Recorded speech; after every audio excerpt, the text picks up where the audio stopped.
Hey guys, tonight we're crawling into a royal bedchamber where the pillows might be embroidered with battle scenes, and the pajamas? Oh, they might involve goat hair, ceremonial daggers, and just a touch of divine intimidation. We're talking about what the kings of Macedonia, yes, including that guy, Alexander the Great, wore to bed. And trust me, it's weirder than you think. Imagine soft torchlight flickering across golden walls. A servant tiptoes across the stone floor, carrying a folded linen tunic with thread spun from imported Egyptian flax. Another stands ready with a basin of scented water, and behind them the royal bed. Not just a place to sleep, but a political statement. One made of cedar wood, plated in silver, and smelling faintly of crushed myrrh and old ambition. So before you get comfortable, take a moment to like the video and subscribe, but only if you genuinely enjoy what I do here. And let me know where in the world you're watching from and what time it is right now. I love seeing how far this sleepy little history family reaches. Now, dim the lights, maybe turn on a fan for that soft background hum, and let's ease into tonight's journey together. You start with your feet on a cold marble floor, wandering through the Palace of Aigai, the old capital of Macedon. The year is, let's say, around 370 BCE. Philip II, father of Alexander the Great, is still young and perhaps shirtless somewhere in the next room, barking orders about military drills while sipping wine thick enough to spoon. But in the corner chamber, the royal linen press is being opened, and inside lies one of the most peculiar collections of sleepwear in the ancient world. First off, Macedonian pajamas, if we can even call them that, weren't about comfort. They were about symbolism. Textiles held meaning. A simple woolen tunic might declare military austerity. A richly dyed purple robe whispered imperial ambition. And those weren't even the weirdest options. One recorded royal outfit included a blend of goat hair and fine silk. Goat hair? Yes, because according to local belief, goat fiber garments offered protection from certain night spirits. Picture that, a scratchy, sweaty onesie that doubles as spiritual armor. Cozy. Historians still argue whether these night garments were worn every night, or only during rituals and significant lunar phases. Some say kings, like Philip and his father Amyntas III, donned their most splendid sleep clothes on the night before battle, to invoke favor from the gods, or perhaps just to look fabulous if they died in their sleep. One mainstream historical fact we do know: Macedonians were obsessed with texture. Their garments were layered, linen tunics beneath wool cloaks with thick embroidered belts, even at night. And while you might imagine a king slipping into something loose and breathable before bed, that's not quite how it went down. Nightwear could involve a girdle, yes, a bedtime belt. In some cases, they even tied small protective charms into the folds of fabric, little amulets sewn near the chest, stomach, or feet. Now picture this: a full-grown Macedonian monarch climbing into bed wearing a heavily layered tunic, half drenched in perfume, with charms stitched into his hem and a belt tightened around his waist. He's not just sleeping, he's staging a political performance for the darkness. One fringe theory even claims that Macedonian kings sometimes wore miniature breastplates to bed. Not full bronze armor, that would be ridiculous, but thin, ceremonial ones crafted from leather or gold foil, meant to symbolize their readiness to protect the realm, even in dreams. Is there hard evidence? Not really. But a few fragments of flattened gold with engraved lunar symbols have turned up in royal tombs, tucked near the chest.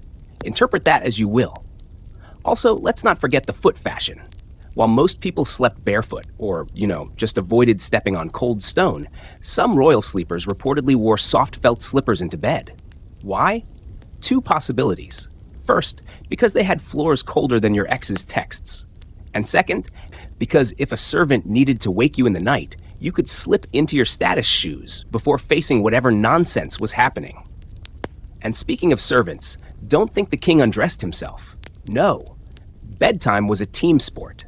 2 or 3 young attendants would help remove the outer tunic, smooth the linens, offer a goblet of honeyed wine, a sleep aid favored by Macedonians, and sometimes they'd recite short poems or omens pulled from local folklore. There's even a record of one king, likely Perdiccas II, requesting that his attendants hum a war song as he dozed off. Nothing like drifting into dreamland to the soothing sounds of imminent violence. Now, all of this might sound wildly over the top, but let's take a step back. This wasn't just personal ritual, it was royal messaging. Sleep was symbolic. A king couldn't appear weak, even unconscious. So every thread and fold had to whisper dominance, divinity, and destiny. Oh, and here's a quirky tidbit that might wrinkle your sheets. Some Macedonian kings reportedly believed that bad dreams could soak into their sleepwear. So after a nightmare, they'd burn the garments. Yep, goodbye silk robe, hello torch pit. One king supposedly ordered new linen imported from Rhodes every full moon, just to reset his spiritual energy. Of course, skeptics say this could have just been an excuse to order more luxury goods on the royal tab. Bad dreams is a conveniently vague reason for a fresh wardrobe. By now, you're probably picturing a pile of royal laundry taller than a palace door. And you'd be right. Macedonian monarchs may have conquered half the known world, but they were terrible at traveling light. Next time you complain about your itchy pajamas or tangled sheets, just remember, it could be worse. You could be wrapped in goat hair, tied in 3 places, and waiting for someone to hum you to sleep while clutching a moon-shaped amulet. But this was only the beginning. Because what good are royal pajamas without a royal bed to match? You shuffle softly into the sleeping quarters now, past guards with bored eyes and spears held at lazy angles.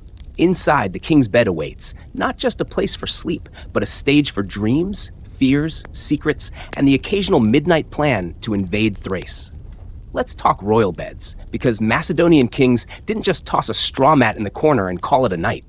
No, their beds were built like declarations. Massive cedarwood frames, sometimes imported, often hand-carved with scenes of hunting, warfare, or mythical beasts. One popular motif? Lions devouring boars. Nothing says sweet dreams like predator-on-prey action scenes right by your pillow. Now, the mattress, if you can even call it that, was usually stuffed with a mix of feathers, dried rushes, and occasionally soft wool.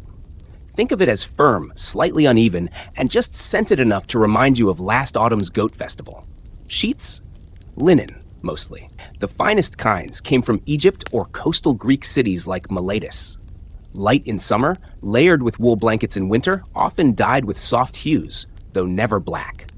That was considered unlucky. But here's the kicker. Kings didn't always sleep alone. No, not in the romantic sense, though sure, there were certainly nights like that with high-ranking companions, queens, or even concubines. But the more interesting thing is who else might have been in the room. Bodyguards, for instance.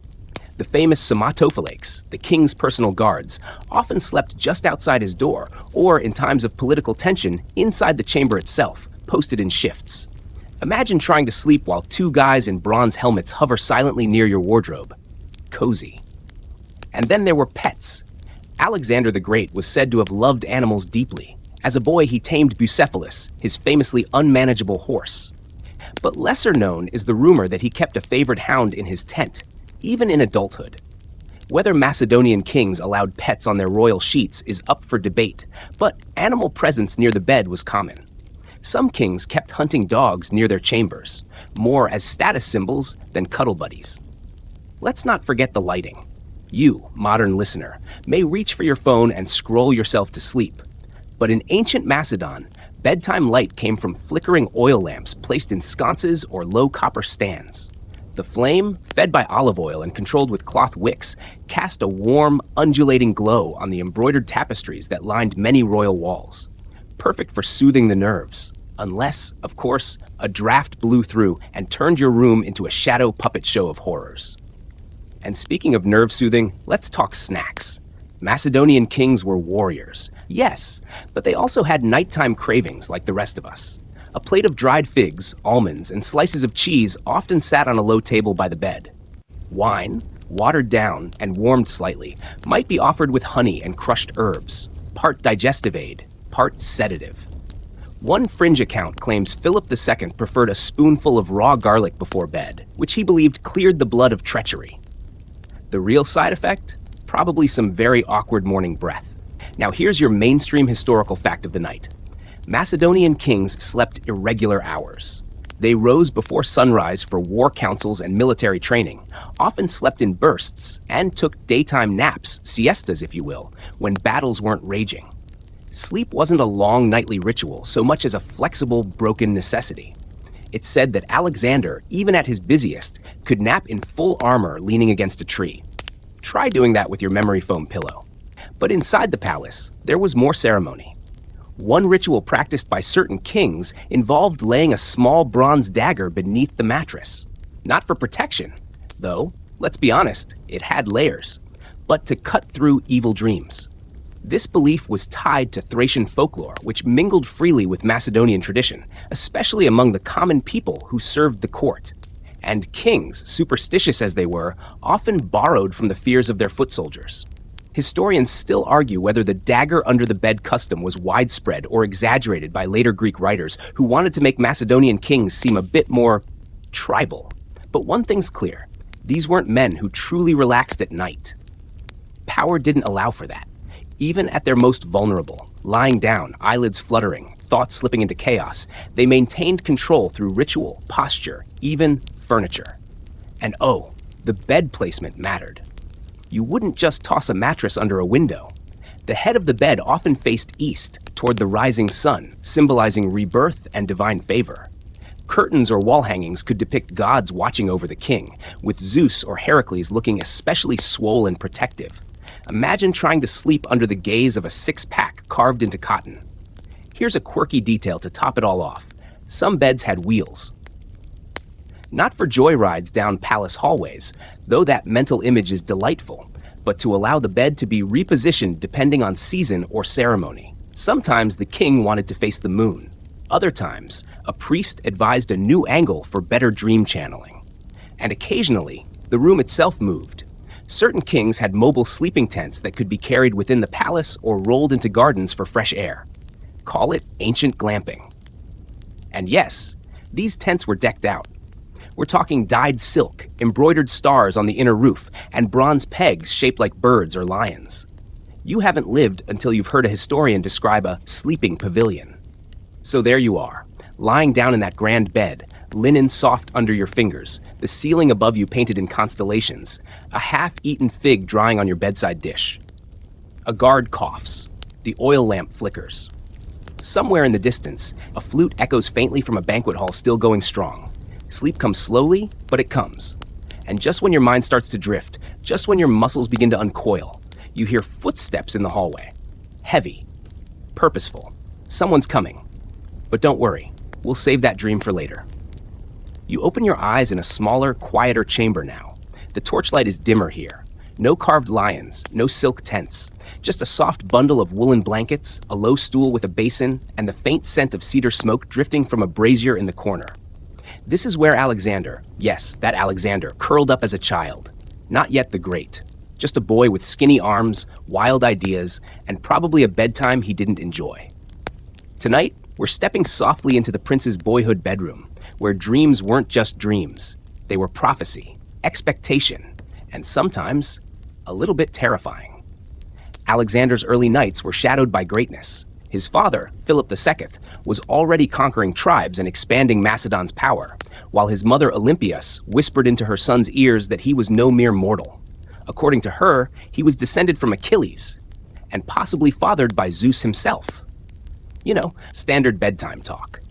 Historians still argue whether Olympias truly believed this divine lineage, or whether she was just crafting a very aggressive form of maternal motivation. Either way, Alexander grew up sleeping under the weight of myth. And if you think your parents pressured you, try drifting off each night knowing you're expected to outshine Heracles. Mainstream sources suggest Alexander began formal education before age 10. His tutor?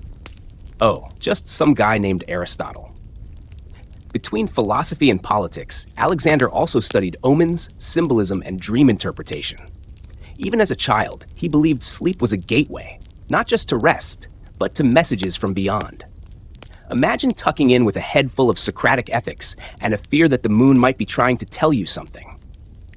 Now, one fringe tidbit comes from a lesser-known biography claiming that Alexander suffered vivid nightmares as a child. According to this version, he once woke up screaming about a burning horse with wings flying over the palace. Some say this was merely imagination. Others, they link it symbolically to Bucephalus, the famously unbreakable stallion he would tame years later. Coincidence? Historians raise their brows.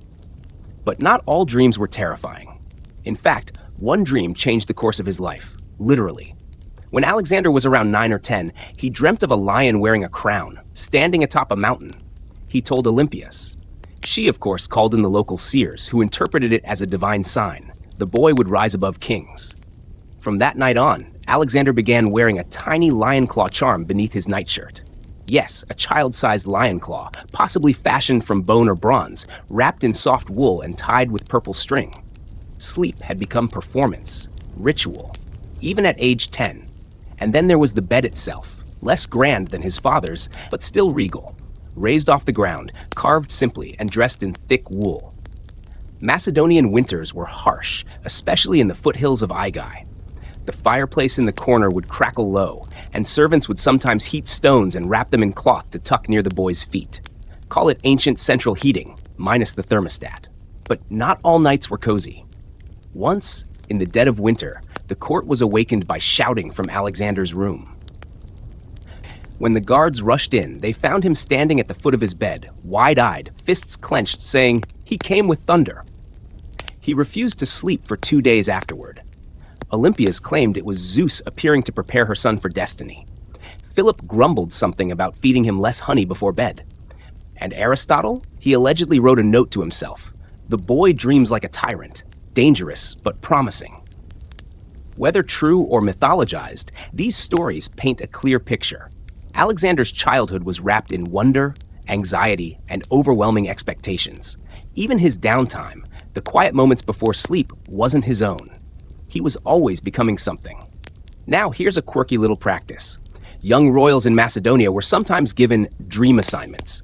Basically, they were encouraged to focus on specific ideas or deities before bed, almost like ancient dream journaling in reverse. Want to be brave? Fall asleep thinking of Ares. Want wisdom? Picture Athena. Want peace? Good luck, you're a Macedonian prince. Alexander, unsurprisingly, was said to fixate on Heracles and Achilles. He once asked Aristotle why he never dreamed of ordinary things like fishing or riding. Aristotle's answer? Because you're not ordinary. Cue 10-year-old Alexander, walking around for a week like he owned the sun. Historians still argue whether this encouragement helped shape his fearless persona or simply inflated his ego to galactic proportions. But one thing's clear, Alexander took his dreams seriously. They were more than stray images. They were blueprints. Fast forward a few years, and the stakes only grew. By adolescence, he had his own chambers, private tutors, and began training in combat. And still, at the end of the day, he'd lie down beneath a woolen coverlet, possibly stitched with stars according to one theory, and drift into a place where horses had wings, lions wore crowns, and he was always climbing. What's striking is how seriously everyone around him took it. If Alexander had a dream, the court listened. The servants whispered. The priests weighed in. His dreams, even as a teen, could halt decisions or trigger ceremonies. And this wasn't uncommon in ancient Macedon. Dream logic was part of governance. One king allegedly postponed a council meeting because he dreamt of a snake biting his tongue and took it as a warning to say nothing that day. Alexander's world was tuned to those frequencies. He learned early that sleep could speak. So by the time you picture young Alexander, maybe 15, stretched across his ornate bed, staring at a ceiling patterned with painted stars, just know, he wasn't relaxing. He was listening, waiting, hoping that tonight's dream would show him the next step. Whether he truly believed or merely used dreams to shape his image, one thing's for sure, he didn't sleep like other boys. He slept like someone training for destiny. Now you're standing outside a grand pavilion, canvas walls breathing in the desert wind. The stars are fierce overhead, and the air carries that dry chill only known to summer nights in the east. Inside, Alexander the Great, now grown, victorious, and exhausted, sits at the edge of a gilded travel bed, eyes fixed on the flicker of an oil lamp. He's not alone, because tonight he's waiting for a sign. You see, Alexander didn't just have dreams. He chased them. He needed them. By the time he was in his early 20s, he wasn't merely consulting omens. He was actively scheduling them. Divine sleep, called incubation, had become part of his strategic toolkit. Here's the mainstream fact of the hour. In many parts of the ancient world, including Macedon and Egypt, people believed the gods could speak to you through dreams, but only if you prepared correctly. And Alexander? He took those preparations very seriously. The rituals began at sundown. First came purification, washing in cool, fragrant water scented with thyme or laurel, fasting for the final hours of daylight, and then dressing in clean, pale linen, never wool, which was considered too earthbound. Some nights he even sprinkled crushed myrrh into his bedding, believing the scent opened channels to the divine. Then came the prayers, not whispered from the pillow, mind you. These were upright, arms raised, spoken in full voice to Zeus, Ammon, or whoever had his attention that week. Alexander's pantheon was a fluid one, Macedonian at heart, but open to Egyptian, Persian, even Babylonian deities. After all, if the gods were real, and he was increasingly convinced they were watching. But here's the quirky twist. Sometimes the dreams didn't come to him. Instead, he asked others to dream on his behalf. Imagine being the world's most powerful king and assigning one of your priests or close companions to go nap in a sacred grove and report back. Tell me what the gods say, preferably something flattering. One of the most famous cases happened at the Temple of Ammon in the Siwa Oasis. According to legend, Alexander spent the night alone in the sanctuary, asking the god for a sign.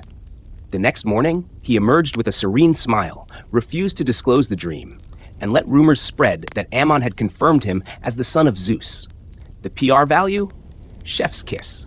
Historians still argue whether that encounter ever actually happened, or whether Alexander staged the entire thing. But the aftershocks were real. He began referring to himself less as king and more as divine emissary. And the bedtime rituals? They only got weirder. Some fringe records suggest that during long campaigns, Alexander traveled with a dream interpreter. A man whose sole job was to listen to the king's morning recollections and translate them into prophecy. Like a royal therapist, except every analysis might lead to someone getting conquered. And the dreams themselves? Oh, they were intense. Fire raining from the sky, trees bleeding gold. One recurring dream described a great serpent circling his tent, then vanishing into the sand. In most courts, these would be bedtime oddities. For Alexander, they were strategy meetings. He wasn't alone in this. His generals began taking note of their own dreams, reporting anything dramatic or symbolic. Once, before the Battle of Gaugamela, Parmenion, his senior commander, dreamt of an eagle flying over the enemy camp. Alexander interpreted it as a sign of victory, of course, and then charged into battle with even more confidence than usual. Now, here's a sensory detail you'll love. When on campaign, Alexander's mobile sleeping quarters were works of art. Silk walls, bronze fastenings, a cedar platform bed carried in pieces by servants. At night, perfumed oils were rubbed into his hands and feet, a Persian luxury he'd adopted. The scent? A blend of rose and cassia. Warm, spicy, faintly intoxicating. It clung to the fabrics like memory. But despite the luxury, sleep rarely came easy. Even with success, even after victories like Issus or Tyre, Alexander often paced at night. His attendants recorded him walking the perimeter of his tent, muttering to himself. Not in fear, but in anticipation. What would tomorrow bring? Would the gods send another sign? Had he misread the last one? One fringe account tells of a night before a minor siege, when Alexander supposedly stayed awake through to dawn, claiming he felt the presence of Achilles beside him, silent, watching, waiting. Whether it was insomnia, vision, or theatrical performance, no one dared question it. And this is important. The boundary between real dreams and calculated myth was razor thin in Alexander's world. He wanted people to believe in his dreams. He needed them to whisper that he'd been chosen. Because fear and loyalty can get you far, but divine favor? That gets you remembered. Historians still debate whether Alexander truly believed all of it. Was he deluded by his own PR? Or was he the ultimate actor, crafting his legend one dream at a time? The lines are blurry, like a memory just after waking. But the impact was undeniable. His sleep habits shaped decisions, routed armies, and inspired followers to walk barefoot through deserts, because the king had dreamt of it. There's something haunting about that. Imagine being 28, 1,000 miles from home, sleeping beneath a silk roof in the heart of Asia, with the fate of empires turning on whether you dream of a bird or a burning tree. No pressure. So tonight, as Alexander finally closes his eyes, the oil lamp sputters low. His sword lies beside him, polished and near. A scroll half unrolled at his feet shows the stars above Babylon, And on his chest, beneath layers of fine cloth and God's names whispered into folds, a small bronze lion charm, old, dented, but still there. He still listens to dreams. And the gods? They are not done speaking. The ground beneath your feet is no longer marble or tile. It's hard-packed dirt, with the scent of dust and sweat rising in waves. The stars overhead are foreign, the night air thick with the murmur of thousands sleeping under tents. You're in the heart of a military encampment, somewhere deep in Persia, and Alexander the Great is preparing for bed, but not in a palace, and certainly not in peace. This is campaign bedtime, and it's anything but restful. By this point in his life, Alexander has crossed rivers that eat men, marched through sun-blasted plains, and taken cities that were supposed to be unconquerable. But no matter how far he pushes his empire, he never leaves behind one habit: a ritualized, deeply symbolic relationship with sleep. Even in the field, his sleeping arrangements are a fusion of discipline, superstition, and surprisingly expensive fabrics. Let's begin with the basics. On campaign, Alexander slept in a mobile pavilion. This wasn't just a tent, it was a fortress of cloth and bronze. Multiple chambers, collapsible wooden furniture, and fabric walls dyed in Tyrian purple and patterned with golden embroidery. One side opened to a view of the stars, the other closed tight for privacy and warmth. And always there was a guard posted just beyond the curtain, often one of his somatophylakes, the royal bodyguards. These men slept in shifts, lightly armored, spears in reach, ready to leap into action at the sound of a rustling breeze. His bed, though portable, was still layered with luxury. A cedar frame, lashed with rawhide straps for support, held a mattress stuffed with wool or even imported feathers when available. On top, a set of fine linen sheets, often swapped out for Persian silk once he began absorbing the Achaemenid Empire. Yes, Persian silk. Once the enemy's luxury, now his nightly embrace. Here's your mainstream historical note. Alexander embraced Persian customs even in sleep. After the conquest of Persepolis, he began adopting elements of Persian court culture, including sleeping under fine gauze mosquito nets and using sandalwood incense to purify the air around his bed. The smell? Rich, smoky, with a spicy sweet edge, like someone lit a sacred library on fire. This worried some of his Macedonian officers. They grumbled that he was going soft, turning into one of the Eastern kings he had once vowed to destroy. But Alexander knew the power of symbols. Sleeping like a king, no matter whose tradition, sent a message. This land is mine now, and I sleep like I've always belonged here. But sleep in the field wasn't just about luxury. It was about survival. The pace of military life meant Alexander often slept in short bursts. His attendants reported that he could fall asleep within seconds of lying down and wake instantly, fully alert. Whether this was trained or innate, no one's sure, but it became a kind of legend. One account describes him falling asleep with a wax tablet in his hand, waking when it dropped and shattered, then immediately issuing a flurry of commands as if he'd been awake all night. Quirky tidbit? He sometimes slept with a dagger beneath his pillow and a copy of the Iliad nearby, annotated by Aristotle himself. Imagine your bedtime reading being a blood-soaked epic edited by your childhood tutor.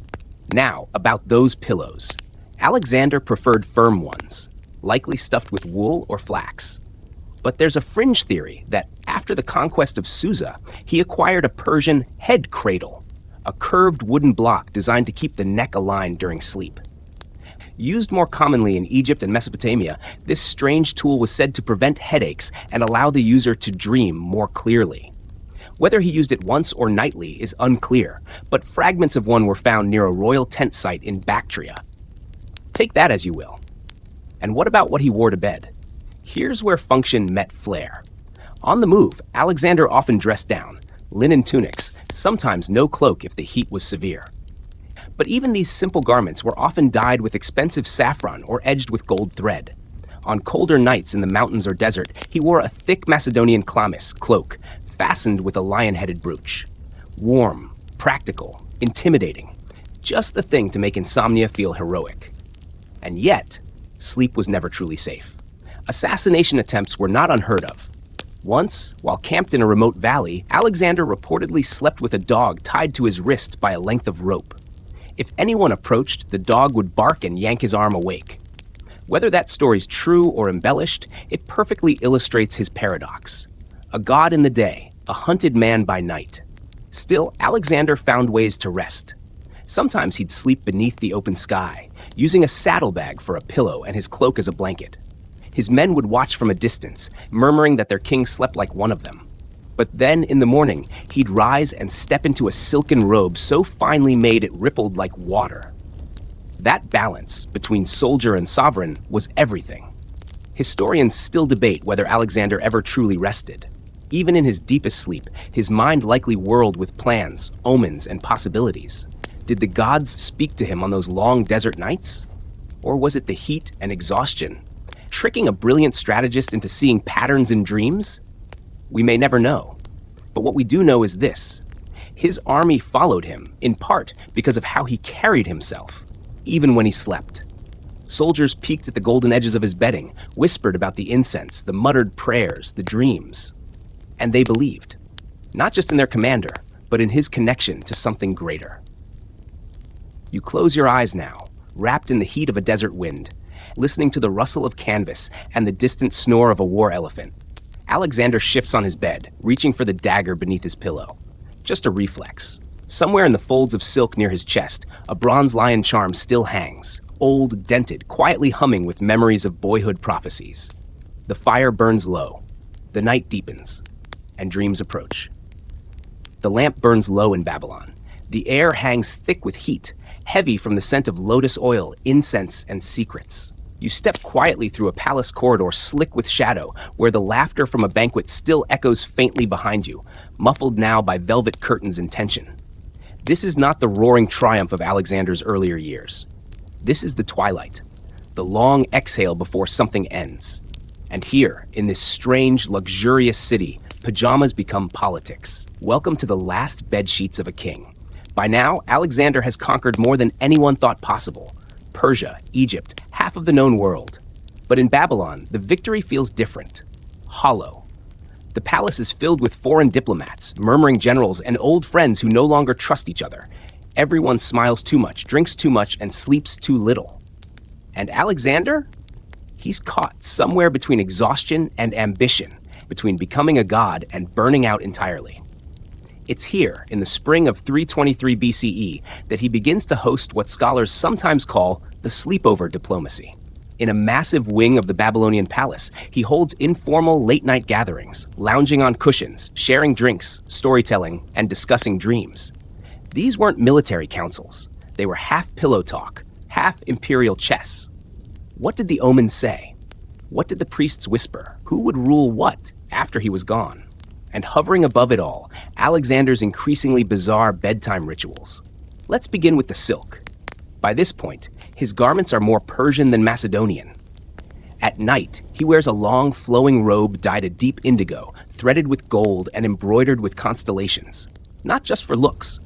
He believed certain stars held protective power, especially Sirius, the dog star, which he claimed visited him in dreams.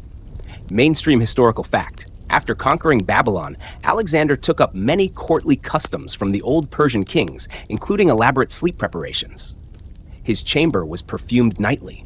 His sheets were changed every evening, no matter how tired he was. Priests would sometimes bless his bed by fanning incense over it and chanting softly outside the curtain. Some say these rituals were for comfort. Others think he feared something creeping in. And indeed, something was. The paranoia had grown. His best friend Hephaestion was dead. His men were whispering about succession, and Alexander's body was beginning to falter, fevers, exhaustion, odd rashes. He refused to show weakness during the day, but at night, that was different. According to a fringe Babylonian account, he began sleeping with a thin blade tucked into each sleeve, not just beneath the pillow. He drank wine steeped with herbs before bed, sometimes too much.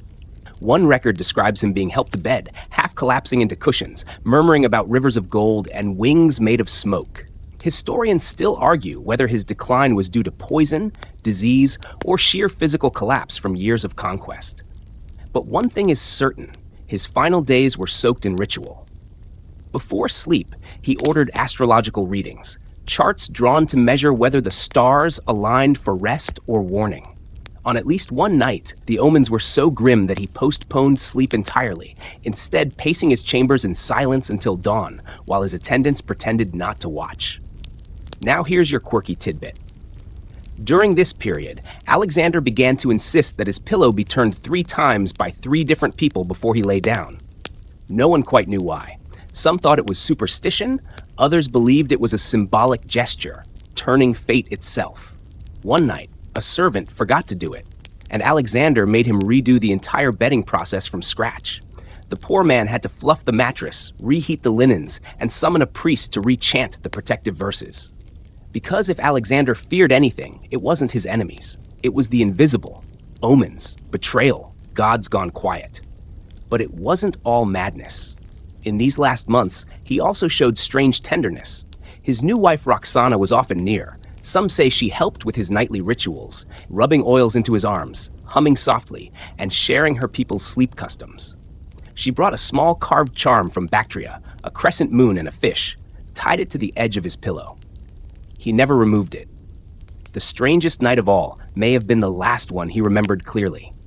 According to multiple sources, Alexander held a long banquet, music, laughter, endless wine. He returned to his chambers late, nearly carried by his companions. Once inside, he dismissed everyone but one servant and asked that the lamps be kept burning all night. That night, he reportedly had a dream he didn't speak of, but it was written down by a priest he'd confided in the next morning. A tree split down the middle. One side burst into flame, the other side turned to stone. From the top, a lion leapt into the sky. Interpret that however you like. No one's ever been sure. He never walked again after that night. The fever came quickly. He burned with heat for days, unable to rise. His bed was stripped and redressed again and again. He was shifted from silk to cool linen. The incense was swapped. Prayers were intensified, but nothing worked. At one point, when he could still speak, he reportedly said, "I will sleep soon," deeper than ever before. Maybe poetic. Maybe just the rambling of a mind slipping away. But the strangest moment?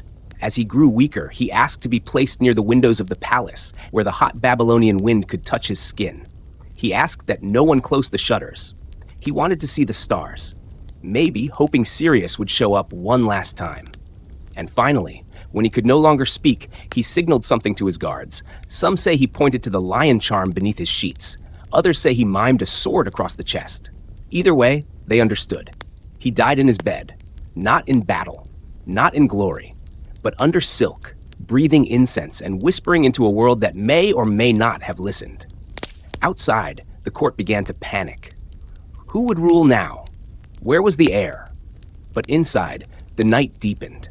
His chamber, once filled with the scent of perfume and ambition, now smelled only of cooled wax and stillness. And the bed, now empty, held the imprint of a man who had ruled half the world and still feared what he might see when he closed his eyes. The palace grows quiet now. The halls echo with footsteps that don't quite exist. Alexander's chamber is still, cool, vast, and shadowed. You tiptoe past the door where his final breath was taken and slip into the aftermath, into the days of silence that followed his death. And even now, sleep is not done with him. Because here's the thing. Alexander's relationship with rest didn't end when his heart did. If anything, it got stranger.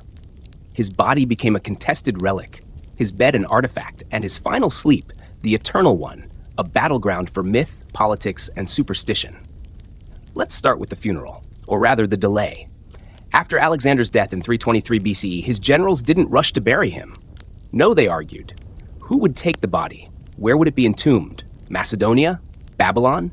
Egypt? It turns out, when a god king dies, his corpse is a political prize. Whoever controls the tomb controls the legend. And while they debated, they preserved him. Mainstream historical fact. His body was embalmed in the Egyptian style, reportedly placed in a golden sarcophagus filled with honey. Yes, honey. Not just to mask the scent of death, but as a symbol of divine sweetness. Immortality, even. It was the stickiest royal nap of all time. But here's where it gets bizarre. A fringe Babylonian source found on a broken clay tablet claims that the bed on which Alexander died was never used again. In fact, it was burned in a private ritual by one of his most loyal guards. Why? To free his soul from the linen that held it. Supposedly, they whispered his name as the flames rose, then scattered the ashes into the Euphrates. Historians still argue whether this ritual ever happened. Some say it was invented centuries later, part of the growing cult that surrounded his memory. Others believe it fits perfectly with Macedonian funerary practices that mixed fire, water, and whispered names. Regardless, the real bed was gone. But the dreams? Oh, those remained. In the years after Alexander's death, strange stories emerged. Men claimed to have dreamt of him, glowing, silent, pointing toward distant lands. Some said he appeared beside their beds, wearing a lion's skin, asking quietly, "Have you taken my place yet?" These weren't just idle ghost stories. In some cities, temples were built around such visions. Sleep sanctuaries, where followers would lie on cold stone floors, hoping Alexander would visit them in dreams. Incubation sites, they called them, like divine sleepovers with the ghost of a conqueror. And in Alexandria, yes, the Egyptian city he founded and named after himself, things got even more theatrical. By 300 BCE, a full-blown cult had formed. People prayed to Alexander as a god, not a man. And one of their most sacred rituals? Sleeping near his tomb. You'd lie down in a quiet chamber near the crypt, inhale incense made from cedar and frankincense, and recite invocations passed down by priests who barely understood them anymore. Then you'd wait. For sleep. For visions. For the king. One particularly quirky practice? Followers would wear replicas of his sleep garments. Long tunics with embroidered stars and tiny bronze lion charms tucked inside the collar. It was said that wearing these garments could help you receive messages from the dead, or at the very least, feel braver while snoring. Now, here's a fascinating mainstream note. Ptolemy, one of Alexander's top generals and later ruler of Egypt, built a mausoleum for Alexander in Alexandria. Inside, the body was displayed in a crystal or gold sarcophagus. For centuries, Roman emperors would visit this tomb. Caesar, Augustus, Septimius Severus, they all came, not just to see Alexander, but to be near his final rest. But over time, that tomb disappeared. Historians still argue whether it was destroyed, hidden, or simply lost to time. Some say it's buried beneath modern Alexandria. Others claim the body was moved. Still others believe the tomb was never finished, and that Alexander sleeps somewhere else entirely. Unmarked, unknown, beneath forgotten stars. And yet, people keep dreaming. Even into late antiquity, accounts exist of travelers dreaming of a golden-haired man in Persian robes standing by a bed made of fire. Sometimes he speaks, sometimes he simply watches. But the message is always the same. I am not finished. What is it about Alexander that makes his legend so restlessly eternal? Maybe it's because he lived like someone who never truly slept. Maybe it's because he built an empire faster than most of us fold laundry. Or maybe it's because he blurred the line between human and divine. And once you do that, even death becomes a negotiation. So now, centuries later, his beds are gone. The linen's rotted, the silk turned to dust. But the image remains. The boy dreaming of lions. The warrior, dozing beneath a star-stamped tent. The king, feverish in Babylon, whispering to the wind.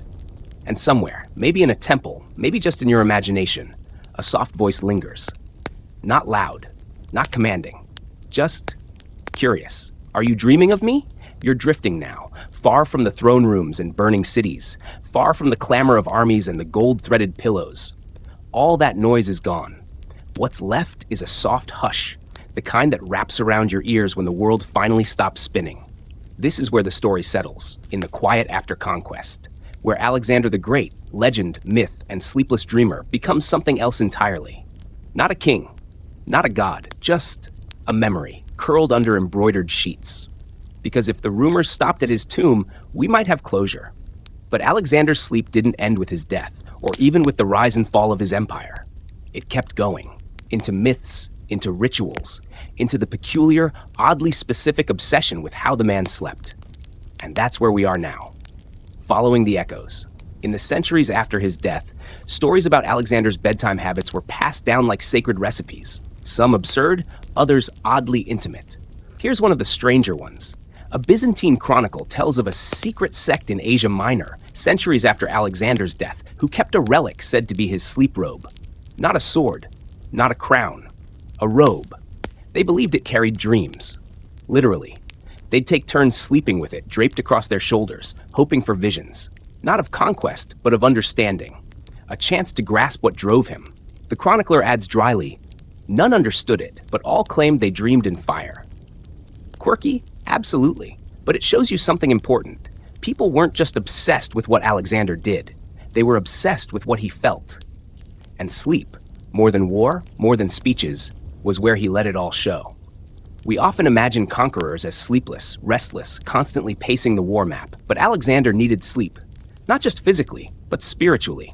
His belief in dreams wasn't decorative, it shaped everything. Who he trusted, where he marched, what risks he took.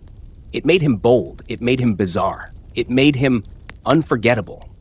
Historians still argue whether the emphasis on dreams was his own doing or a legacy exaggerated by later writers. Was he truly a prophetic sleeper, or did his biographers know that adding a few midnight visions could elevate him from hero to legend? Here's the truth. It doesn't matter. Because somewhere along the line, Alexander the Great stopped being just a man and became a story people told to themselves. A story about how far you can go, how big you can dream, and how thin the line is between ambition and madness. And what better symbol for that than pajamas? Not literally, of course. The term pajamas didn't even exist in his time. But the idea, the garments, the setting, the softness surrounding the steel, it captures something real. It reminds us that even titans need warmth. Even world burners wrap themselves in cloth and close their eyes. Even Alexander the Great, who never lost a battle, once sat on the edge of a bed, rubbed his eyes, yawned, and pulled up the covers. Some said he dreamt of gods. Others said he became one. And us? We keep retelling the dreams, reimagining the linens, wondering what it means that a boy could tame a horse, cross the world, and still lie awake some nights staring at the ceiling, hoping for a sign. So what's left? You, perhaps.